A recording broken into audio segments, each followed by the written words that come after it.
सबसे पहले तो आप मैथ्स और रीजनिंग को अच्छे से प्रिपेयर कर लें, क्योंकि मैथ्स और रीजनिंग ही आपका अच्छा स्कोर करेगा। जीके में जो भी क्वेश्चंस अभी पूछे जा रहे हैं, जीके में ज़्यादातर क्वेश्चंस स्टैटिक जीके से आ रहे हैं, करंट अफेयर्स से आ रहे हैं, मॉडर्न हिस्ट्री से आ रहे हैं।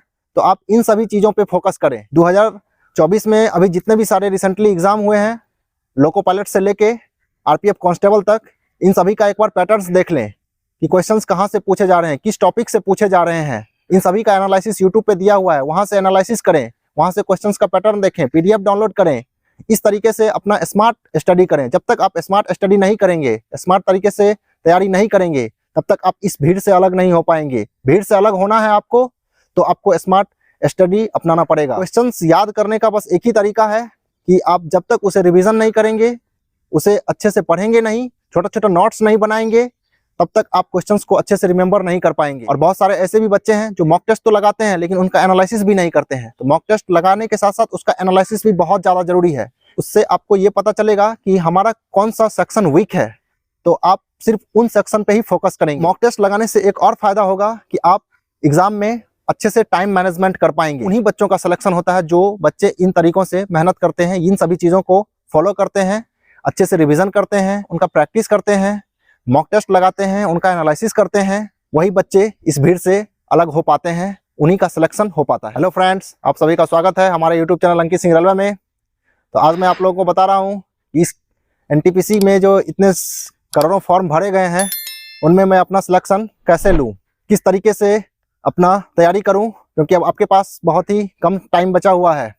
तो इस कम टाइम में हम किस तरह से तैयारी करें, क्या क्या पढ़ें, तो उनके बारे में मैं बताने जा रहा हूँ। सबसे पहले तो आप मैथ्स और रीजनिंग को अच्छे से प्रिपेयर कर लें, क्योंकि मैथ्स और रीजनिंग ही आपका अच्छा स्कोर करेगा। उसके बाद जीके, तो जीके में जो भी क्वेश्चंस अभी पूछे जा रहे हैं, जीके में ज़्यादातर क्वेश्चंस स्टैटिक जीके से आ रहे हैं, करंट अफेयर्स से आ रहे हैं, मॉडर्न हिस्ट्री से आ रहे हैं।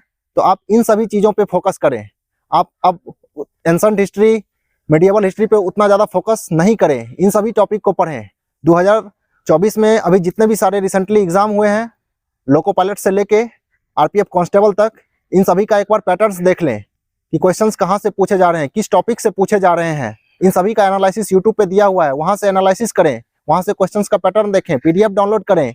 इस तरीके से अपना स्मार्ट स्टडी करें। जब तक आप स्मार्ट स्टडी नहीं करेंगे, स्मार्ट तरीके से तैयारी नहीं करेंगे, तब तक आप इस भीड़ से अलग नहीं हो पाएंगे। भीड़ से अलग होना है आपको, तो आपको स्मार्ट स्टडी अपनाना पड़ेगा, एक बहुत अलग तरीके से मेहनत करना पड़ेगा। और मैं एक चीज़ आपको बता दूं कि जैसे मान लीजिए आप मैथ पढ़ रहे हैं, कोई क्लास खरीदे हैं, तो सिर्फ आप वीडियो देख लेते हैं, उतना से नहीं होगा। क्योंकि वीडियो देखें, फिर उन्हें आप बार बार प्रैक्टिस करें। जो चैप्टर का वीडियो देखें, आप उन्हें उन चैप्टर को फिर से सॉल्व करें, उन्हें क्वेश्चंस बनाएं और उन्हें बार बार रिवीजन करें। चाहे वो जो भी चैप्टर हो, जीके हो, जीएस हो, करंट अफेयर्स हो, मैथमेटिक्स हो, रीजनिंग हो, सबका आपको रिवीजन करना पड़ेगा। वीक में 5 डेज आप स्टडी करें और वीक के लास्ट के 2 डेज, सैटरडे और संडे को आप रिवाइज करें, क्योंकि रिवीजन ही आपका काम आने वाला है। क्योंकि जब तक क्वेश्चंस याद करने का बस एक ही तरीका है कि आप जब तक उसे रिवीजन नहीं करेंगे, उसे अच्छे से पढ़ेंगे नहीं, छोटा छोटा नोट्स नहीं बनाएंगे, तब तक आप क्वेश्चंस को अच्छे से रिमेंबर नहीं कर पाएंगे। तो आपको इस तरीके से आपको तैयारी करनी पड़ेगी, तो ही आप इतनी भीड़ में सिलेक्ट हो पाएंगे। क्योंकि इस बार वैकेंसी पिछले ईयर्स के अकॉर्डिंग टू काफ़ी कम है, तो आपको कुछ ज़्यादा मेहनत करना पड़ेगा, तभी आप इस भीड़ से अलग हो पाएंगे। आप अपने अनुसार टाइम को फिक्स कर लें कि किस टाइम में आपको जीके पढ़ना अच्छा लगता है, मैथमेटिक्स पढ़ना अच्छा लगता है, करंट अफेयर्स पढ़ना अच्छा लगता है, उन तरीके से आप पढ़ लें। और मैथ्स के लिए लगभग 2.5 से 3 घंटे आप मैथ पे फोकस करें। रीजनिंग के लिए 2 घंटे कम से कम आप उस पर टाइम दें। और जीके, जीएस, करंट अफेयर्स तीनों मिला के लगभग 3 से 4 घंटा इस पर टाइम दें। तो ही, क्योंकि अब आपके पास बहुत ही कम टाइम बचा हुआ है। कब नोटिफिकेशन जारी हो जाएगा, कब आपके पास डेट आ जाएगा, अब मात्र आपके पास 1 मंथ बचा हुआ है। आप इस 1 मंथ में पूरे तरह से अच्छी तरह से प्रिपेयर हो जाएं, पूरे अच्छे तरह से माइंड को एक जगह कंसंट्रेट करके सिर्फ पढ़ाई पे फोकस रखें। बस यही 1 मंथ आपको अच्छे से सिलेक्शन दिला सकता है। अब बात करते हैं कि इतनी भीड़ में किन बच्चों का सिलेक्शन होगा। जो भी बच्चे सिलेक्ट होते हैं, कैसे वो प्रिपेयर करते हैं, तो मैं अब उनके बारे में बताने जा रहा हूँ। तो वो जो बच्चे होते हैं, वो क्वेश्चंस के पेपर्स को देखते हैं कि क्वेश्चंस का अभी क्या पैटर्न है, कैसे क्वेश्चन पूछा जा रहा है, उसका एनालिसिस करते हैं, उनका रिवीजन करते हैं, उनका बार बार प्रैक्टिस करते हैं, मॉक टेस्ट लगाते हैं, निगेटिव मार्क कम लेते हैं एग्जाम में, मॉक टेस्ट अच्छे से लगाते हैं, उनका एनालिसिस करते हैं। बहुत सारे बच्चे ऐसे हैं जो मॉक टेस्ट लगाते हैं, पढ़ाई सिर्फ करते हैं, मॉक टेस्ट नहीं लगाते हैं, और बहुत सारे ऐसे भी बच्चे हैं जो मॉक टेस्ट तो लगाते हैं लेकिन उनका एनालिसिस भी नहीं करते हैं। तो मॉक टेस्ट लगाने के साथ साथ उसका एनालिसिस भी बहुत ज़्यादा जरूरी है।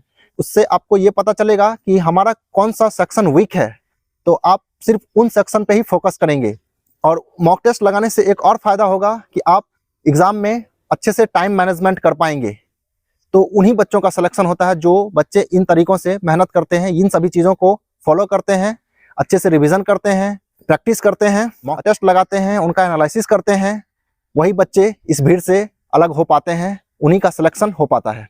अंत में मैं आपको इतना बता दूं कि इन करोड़ों की भीड़ में यदि आप सिलेक्शन लेना चाहते हैं तो आप इन तीन चीज़ों को फॉलो करें। पहला, आपको कि नई चीज़ों को पढ़ने से बचना है, पढ़ना है, उनसे उनकी जानकारी लेना है लेकिन उन पर ज़्यादा फोकस नहीं रखना है। दूसरा, आपको जो पीछे पढ़े हैं उन सभी का रिवीजन करना है। और तीसरा, आपको मॉक टेस्ट लगाते रहना है, उनका एनालिसिस करते रहना है। यदि आपको कोई डाउट हो तो हमारे यूट्यूब चैनल में आप कमेंट कर सकते हैं, तो मैं आपको ज़रूर आंसर दूंगा। और यदि कोई ऐसा डाउट है कि जिस पे वीडियो बनना चाहिए तो मैं आपको अगली नई वीडियो के माध्यम से कमेंट्स का जानकारी दे दूंगा। तो आप हमारे YouTube channel Ankit Singh railway पे जुड़े रहें, उन्हें please like, share and subscribe कर दें। तो फिर मिलते हैं हम अपनी अगली वीडियो के साथ। Thank you.